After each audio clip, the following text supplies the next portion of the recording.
8 years old. And if you had asked me a year ago what my life looked like, I would have told you I was building a future with the man I loved. I worked as an IT consultant, steady job, good pay, decent apartment in the city, nothing flashy, nothing extravagant, just stability. And for me, stability was love expressed through consistency. Kevin and I had been together for 3 years. He was ambitious, the kind of man who thrived on energy connections and appearances. When he lost his entry level job early in our relationship, I stepped in without hesitation.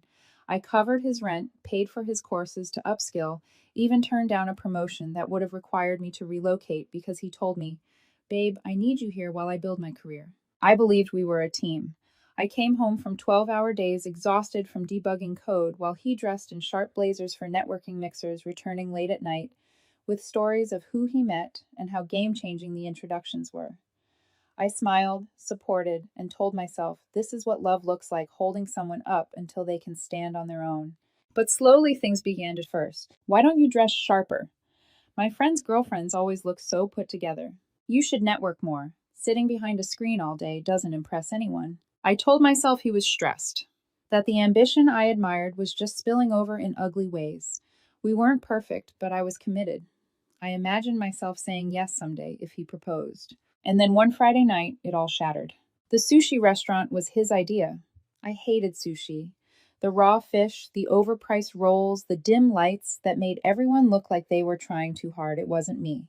But Kevin insisted it's good for us to be seen at places like this. So I went. I tried to make small talk. Rough week. Tell me about that presentation you were prepping. He barely looked up from his phone, fidgeting, checking his watch. The waiter dropped off our California rolls, and he hadn't even touched the edamame. Something in the air felt heavy wrong. Finally, he set his chopsticks down and looked at me with this smile, soft, almost pitying. I thought maybe he was going to propose. My heart skipped. Instead, he leaned forward and said, "Can I be honest, Sharon? My friends are embarrassed for me when I bring you around." The words didn't make sense at first. Embarrassed, I laughed lightly, waiting for the punchline. But his face stayed stone serious. "You're not impressive," he continued, lowering his voice as though confiding some secret truth. "Like Sarah's boyfriend is a surgeon. He travels to conferences, always has stories. Jess's guy has a boat, takes her away on weekends. And you're just nice. What do I tell people about you? That you sit behind a computer all day?" That's it. It's humiliating. The sushi roll on my plate blurred in front of me. Humiliating. After 3 years of sacrifice, love, support, and devotion, I was humiliating to him. I tried to keep my voice steady. "So this is about how I look to your friends." He sighed, as if I was too slow to grasp it. "It's more than that. I've met someone, Sharon. At that networking event last month, the one you skipped because you were tired. Her name's Vanessa. She's in venture capital. She drives a Tesla. She knows everyone. With her, I feel like I'm elevating. With you, it feels like settling." Settling. He said it like he was doing me a kindness by saying it out loud. My chest felt hollow, like the oxygen had been vacuumed out of the room, but I didn't cry. Not yet. Instead, I placed my chopsticks down carefully, as though setting fragile glass onto a table. I slid my half of the bill across to him, stood up, and reached for my coat. His eyes widened slightly as if he expected me to scream, to beg, to fight for him. But all I said was, "Okay, Kevin. Good luck with that." Then I turned and I walked out. The night air was sharp and cool, hitting my lungs like a wake-up call. Behind me, laughter and clinking glasses echoed from the restaurant. I didn't look back once. My heart was pounding, but my steps were steady. That was the last time I saw Kevin for months. I didn't cry that night. Not when I walked the few blocks back to my car. Not when I drove in silence through the glittering streets of downtown headlights and billboards blurring into streaks. Not even when I opened the door to my apartment, the place I had once called our safe haven. But when I finally sat on the couch, coat still on, I poured a glass of whiskey with shaking hands and stared at the walls.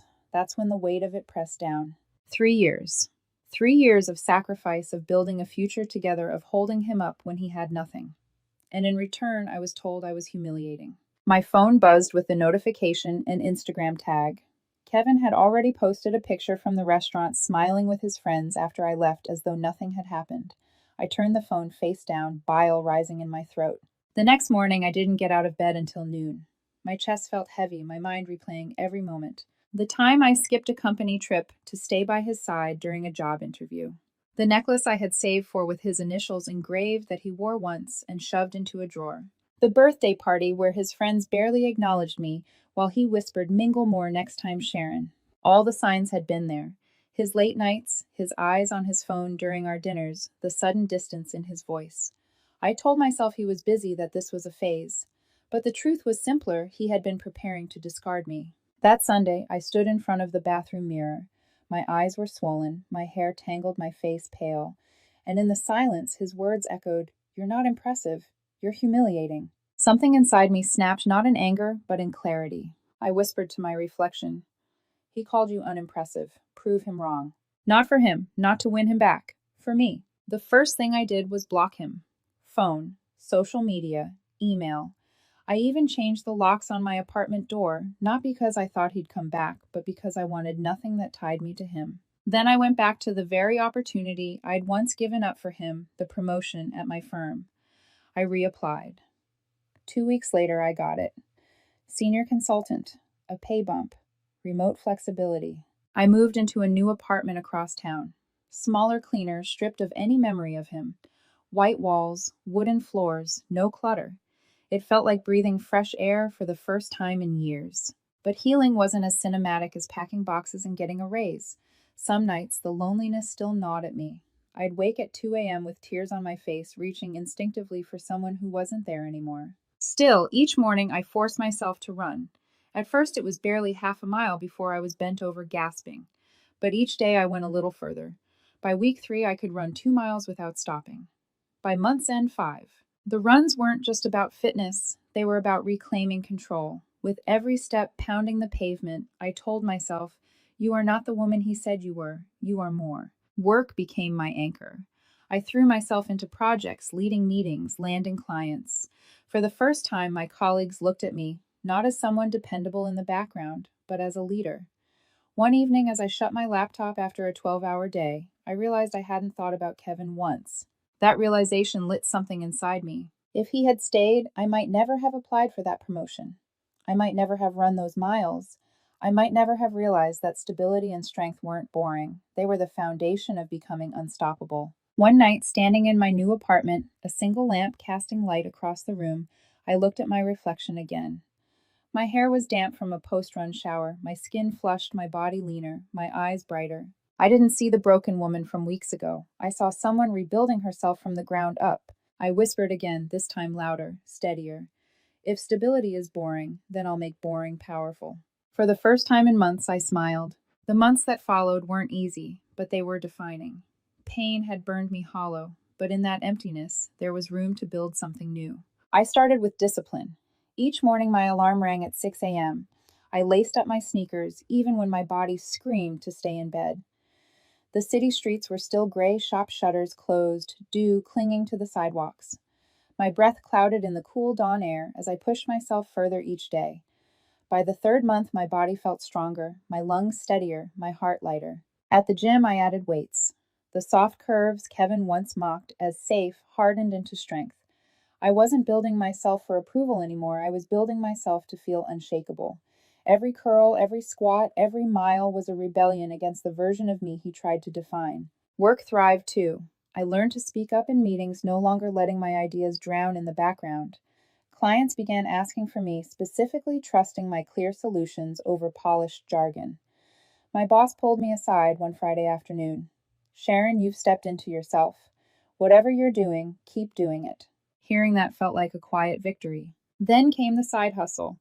It started almost accidentally. A colleague's friend needed freelance coding help for a startup app. I took it on. The pay was better than I expected. Soon referrals trickled in. Within 6 months, my side projects alone were earning me more than my old salary. The bank account grew, but more importantly, so did my confidence. Kevin once said I wasn't impressive, but now I was building a life that even he couldn't have imagined for me. And then there was the group hike. It was a crisp Saturday morning, golden sunlight spilling through the trees. The air smelled of pine and damp earth. I joined a local hiking group to push myself beyond running and weights craving nature instead of city concrete. That's where I met him, Michael. He wasn't loud or flashy. No designer sneakers, no pretentious energy, just a worn backpack, a quick smile, and an easy way of making conversation.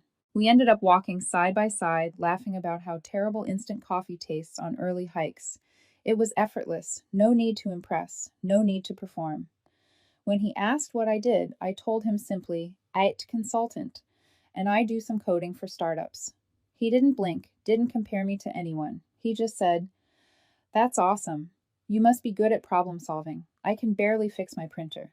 It sounds silly, but that line made me laugh harder than I had in months. A week later, he invited me to a small creative meetup. Not a networking circus full of champagne glasses and status chasers like Kevin used to drag me to. This was different people sharing projects, art ideas. The air smelled of coffee, not desperation. Michael introduced me to friends who cared about stories, not resumes. That night, as I walked home, I realized I hadn't thought once about how I looked or whether anyone was impressed. I was simply present. Our first real date wasn't at a rooftop bar or a trendy restaurant. It was a picnic in the park. He brought homemade sandwiches, a blanket, and a deck of cards. The simplicity of it nearly made me cry. At one point, as I was laughing at my losing streak in cards, he leaned back on his elbows and said, "You know what I like about you, Sharon? You're grounded. That's rare." Grounded, not boring, not humiliating, grounded. That one word felt like a balm over every wound Kevin had left behind. Meanwhile, online, my quiet rebuild didn't go unnoticed. I wasn't flashy, but I posted snapshots of hikes, new recipes, the occasional project milestone. Slowly, like his old circle, Sarah, Jess, the same women who once looked down on me at parties. Looking strong, Sharon. Wow, impressive project. I ignored most of it. It wasn't about them anymore. But a quiet irony simmered beneath it all. While Kevin had traded me in for someone more impressive, the same people he wanted to impress were now watching me, not him. One evening, as Michael and I packed up after another simple picnic, he asked gently, "So, do you ever hear from your ex?" I shook my head, staring out at the orange horizon. Not yet, but something tells me one day I will. The words felt prophetic, like the calm before a storm. It was about 4 months after the sushi night when I first heard the whispers. Chris, the only mutual friend who hadn't chosen sides, dropped the news casually over coffee. Kevin's all over social media with Vanessa. Weekend trips, champagne, Tesla selfies.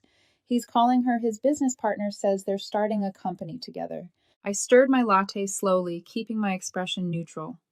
Good for him, I said, though inside there was a bitter twist. Kevin had moved on fast, flaunting the power couple image I had never been flashy enough to provide. But deep down I knew. Things too perfect, too polished, rarely last. Weeks later, the cracks began to show. One evening, I was finishing a late-night coding session when Sarah, the same. Sarah, who once ignored me at Kevin's birthday party, liked one of my posts on LinkedIn. Then another. A hiking picture. A project update. Odd, I thought. The next day, Chris texted again. "You didn't hear this from me, but Vanessa isn't what she claims. That whole venture capitalist thing, smoke and mirrors. She's been propping up her image with borrowed money. And Kevin, he quit his stable job to follow her." I leaned back in my chair, staring at the message, a strange mix of disbelief and inevitability settling in. From what I pieced together through whispers and mutuals, Vanessa was a con artist of sorts. She dazzled rooms with Tesla rides and stories about closing deals, but in reality, she was drowning in debt from failed ventures. Kevin had fallen for it completely. He bragged about their startup, convinced he was on the verge of success. Meanwhile, Vanessa drained his accounts, first small loans, then credit cards, then rent money. The same Kevin who once sneered at me for being boring and stable was now funding a fantasy. By month 6, the truth detonated. Vanessa disappeared. Gone. She blocked his number, left him with shared bills, and skipped town. The startup folded overnight. Suddenly, Kevin was alone, broke and abandoned. Meanwhile, my life had never been steadier. I'd just landed my biggest freelance client yet, a tech startup that valued substance over shine. The kind of project Kevin would have dismissed as unimpressive, but the paycheck. It spoke volumes. I crossed a finish line at my first half marathon that same month, sweat pouring down my face, lungs on fire, but a smile stretching wide. I had built strength inside and out. Michael was there waiting with a water bottle clapping and grinning, like I'd just won an Olympic medal. "Told you you'd crush it," he said. pulling me into a hug that smelled of sun and grass. And yet, karma wasn't done. A week later, Chris leaned across the bar table during one of our catch-ups. His voice dropped low. Kevin's not doing great. Word is he's couch surfing now. Vanessa wiped him out. And his friends. They've started pulling away. It's awkward, I guess. Status disappears fast when the money does. I sipped my drink slowly, a strange calm washing over me. Once that news would have torn me apart, either from guilt or misplaced longing. But now I felt nothing. Nothing but a quiet, steady certainty that the universe had handled it for me. That night, scrolling through my muted social feeds, I found one of Kevin's latest posts. No Tesla, no champagne, just a vague caption. Sometimes you find out who's real when everything falls apart. For a moment, I stared at the screen, and then I closed the app. Set my phone down and turned to Michael, who was sketching designs at my kitchen table. Want to go for a walk? I asked. He looked up, smiled, and nodded. As we stepped out into the cool evening, our hands brushing before linking together, I realized something profound. Kevin's chaos no longer had a place in my story. But I knew one day, when the loneliness became unbearable for him, he would come knocking. And when he did, I'd be ready. It started quietly. A vibration at 2:07 a.m. lit up my nightstand. Groggy, I reached for my phone, expecting a calendar reminder, or maybe a work email. Instead, the name on the screen froze me, Kevin. Blocked months ago. He must have found another number. The message glared. Hey, Sharon, been thinking about us. Can we talk? My chest tightened, not from longing, but from the sting of intrusion. After everything, he still thought he could just slip back in with a late-night text. I didn't reply. 2 nights later, another one. I know I messed up. Vanessa was a mistake. I should have appreciated you when I had you. You were my stability. Stability. The very word he'd once spat like it was an insult. Now it was his lifeline. I locked my phone, slid it face down, and whispered into the dark. Too late. But he didn't stop. The messages grew longer, more desperate. I miss your cooking. Remember your pasta nights? Vanessa never cared about real things like that. My friends turned their backs on me. You're the only one who ever really cared. Sharon, please, I need you. Need. Not want. Not love. Need. I kept silent. Then came the middlemen. One afternoon, Sarah texted me out of nowhere. Hey, stranger. Kevin's really hurting. Maybe just hear him out. He's changed. I nearly laughed. Changed. He hadn't changed. He was just broken in a way that made him crawl. I typed a short reply, not interested. Hope he finds peace. That night, Jess called, her voice dripping with condescension. Come on, Sharon, don't be petty. He thought he was upgrading, and yeah, it blew up. But you owe him some closure after 3 years. I let the silence stretch until she shifted uncomfortably on the other end. Then I said calmly, No, Jess, I don't owe him anything, and hung up. But Kevin wasn't finished. One Sunday morning, Michael and I were at our favorite cafe, Sun, streaming through wide windows. The smell of fresh bread heavy in the air. We were laughing over a spilled cappuccino when a shadow fell across our table. Sharon, the voice was cracked hollow. I turned, and there he was, Kevin. He looked nothing like the man who had once strutted into rooms with Vanessa on his arm. His hair was unkempt shirt, wrinkled eyes sunken. Desperation clung to him like a second skin. Please, he stammered, voice trembling. Just 5 minutes, that's all I ask. Michael tensed beside me, ready to intervene, but I raised a hand subtly. My heart thudded not with fear, but with an almost cold clarity. What do you want, Kevin? My tone was steady, unflinching. He sank into the empty chair without waiting for permission. Words tumbled from him jagged and fast. Vanessa used me, took everything. My savings, my cards, my friends, they're gone. I see now you were the real thing. You were the one who mattered. I was stupid. Please, Sharon, we can start over. I need you. The cafe hummed around us, but in that small bubble, it was just him and me. I studied him. This broken man who once told me I humiliated him, who traded me for glitter and lies, now begging at my table. I leaned forward, my voice low but firm. You once called me unimpressive. You said I embarrassed you. Look at yourself now, Kevin. Do you think I could ever go back to that? His face crumpled, panic flickering. I didn't mean it like that. I was pressured. My friends. I cut him off with a shake of my head. No excuses. You made your choice. And so did I. I stood, slipping my hand into Michael's. This is my life now. You don't belong in it. We walked out together, leaving Kevin slumped in the chair, eyes wide, mouth open, but powerless. As the cafe door closed behind us, sunlight spilled across my face. I felt lighter, stronger. For the first time, I realized rejecting him wasn't just about punishing him. It was about protecting the woman I had become. After that cafe encounter, something shifted in me. For months, I had been bracing myself for the possibility of seeing Kevin again, imagining what I'd say, how I'd feel. But when it finally happened, when I looked into his hollow eyes and heard his desperate pleas, I didn't feel anger. I didn't feel longing. I felt nothing, and in that nothingness I found freedom. My days no longer carried his shadow. Mornings began with sunrise, runs the rhythm of my footsteps syncing with my breath. I stopped counting miles and started counting moments, the orange streak of dawn across the sky, the smell of fresh rain on the pavement, the burn in my calves that told me I was alive and moving forward. Work flourished. I was trusted with projects that once would have been handed to the more impressive faces in the room. I negotiated contracts with a steady voice and shook hands with confidence. The title on my email signature no longer felt like an achievement for someone else's approval, it felt like mine. And Michael, he became a constant. Not with fireworks or grand gestures, but with small grounding things. Warm tea waiting for me after late nights of coding. Sketches he'd leave on sticky notes for me to find in the morning. The way he laughed full and unrestrained when I beat him at cards during our picnics. It was simple, it was real, and it was enough. Kevin, meanwhile, didn't stop trying. Blocked on one number, he found another. Ignored on one platform, he created a new account.